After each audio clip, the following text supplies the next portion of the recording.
Sa 1.1%, no? Ang rate sa atong inflation, but October of 2024, it went to 2%, no? So as compared to October 2024 to October 2023, that's still an improvement, no?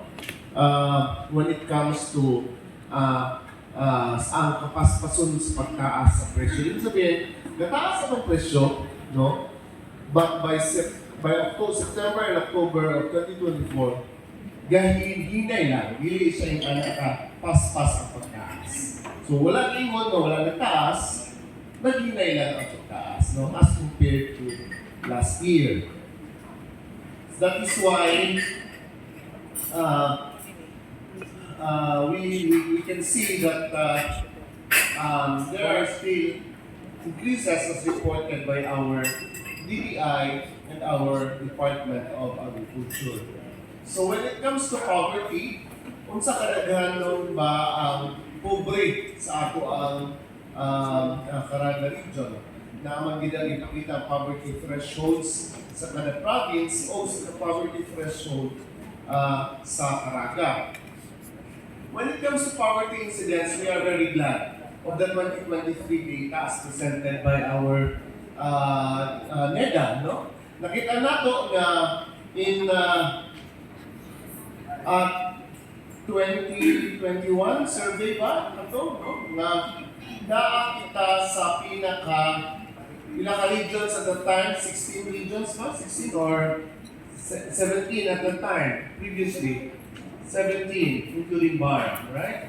Including Barn. 17, including Barn. But where is Caraga when it comes to poverty? No? We were at number 16. Number 17 ang Barn. So, ibig sabihin, kita ang pinaka-pobre kung hindi na kaya Barn. Diba? The last time also, prior to the existing wage order, ang atong existing wage order is wage order number 18, diba? Pero previous years, pagtanaw na to ang datos, ang pinakamubo po ng sweldohanan sa tibuok Pilipinas, no, ikaduha po kita sa Barn. Kung tatawa na to ang Barn, ikaduha kita sa pinakamubo ng sweldohanan sa tibuok Pilipinas. Pero niabot ang wage order number 18, no, niambak ta usa ka, improve ta usa ka slab. Ay tungod di ang atong sweldohanan sa 2024, wage order number 18 is 385, mas nitaas tagamay kaysa sa Zamboanga Peninsula Region 9, which is 381. But Zamboanga is also reviewing its wage order now. And mas mauna sila ang issue, kung mag-decide sila ang issue kaysa sa ato. So that's something to watch out for also. No? When it comes to poverty, yes, we were second to Barn, poverty incidents previously. But as reported also by NEDA, we have a great improvement this year. No? When was the release one? Last year? This year. This year lang, August of this year.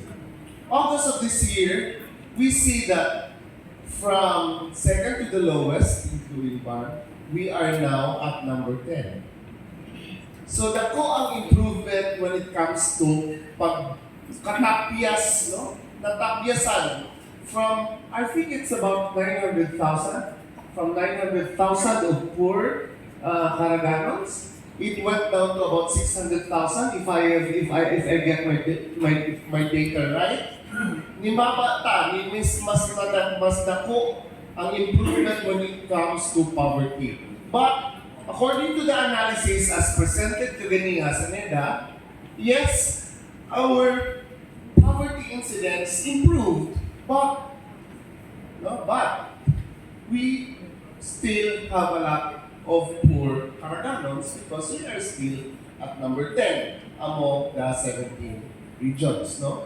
Dako ang improvement, ibig sabihin, malayo na ang narating natin, pero malayo pa sa ating desire. Di ba? Sa ating desired positioning. So,